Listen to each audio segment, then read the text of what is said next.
In this video, we will solve 13th question from first set of mechanical engineering question paper that was conducted in GATE 2018.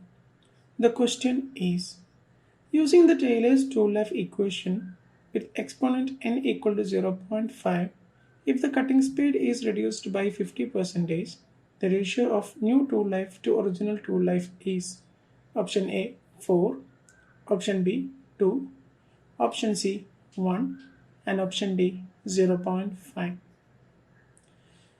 You can refer to the NPTEL video lesson 14 Failure of Cutting Tools and Tool Life Mechanical Engineering coordinated by IIT Kharagpur.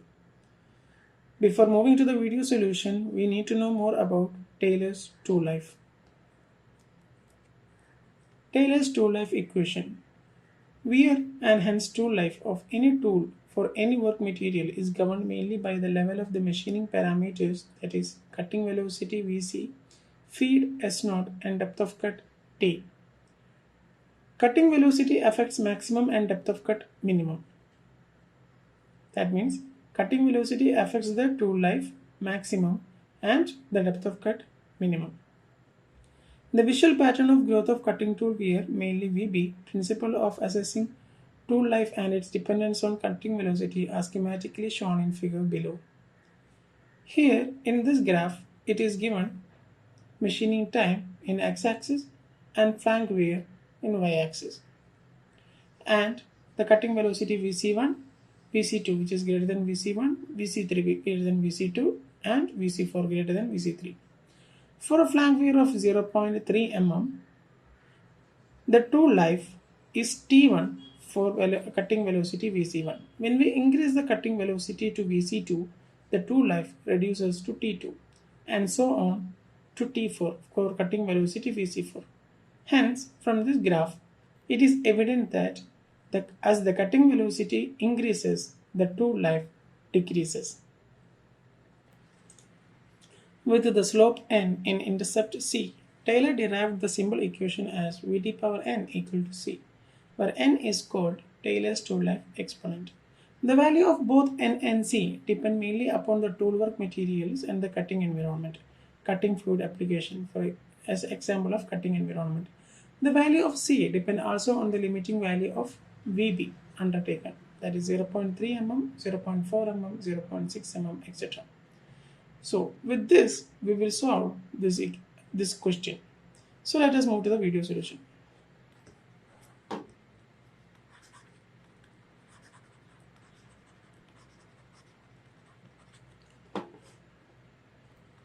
It is said that the cutting speed is reduced by 50%. Let V1 be the initial velocity.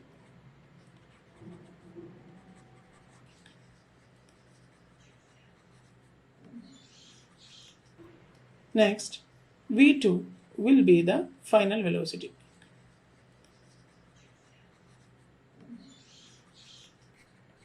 It is said that V2 equal to V1 by 2 from question because the cutting velocity is reduced by 50%.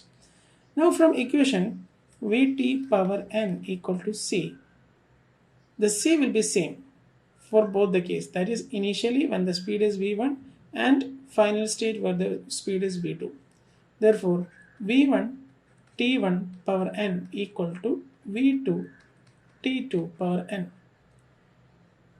Therefore, T2 by T1 whole power n equal to V2 will come this side, making V1 by V2. What is V1 by V2?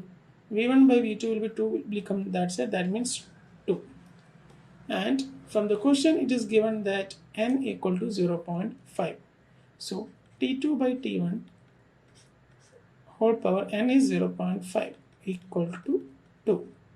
Therefore, T2 by T1 is nothing but 2 power 1 by 0.5, which is nothing but 2 power 2. It's nothing 4. Therefore, T2 by T1 equal to 4. Therefore, the ratio of new tool life T2 to the original tool life T1 is 4. Coming back to the slides.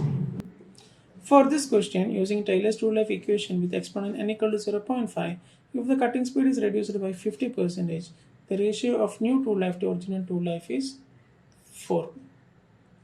For more reference and clarification, you can refer to the NPTEL course, Lesson 14, Failure of Cutting Tools and Tool Life, Mechanical Engineering, coordinated by IIT Kharagpur. Thank you.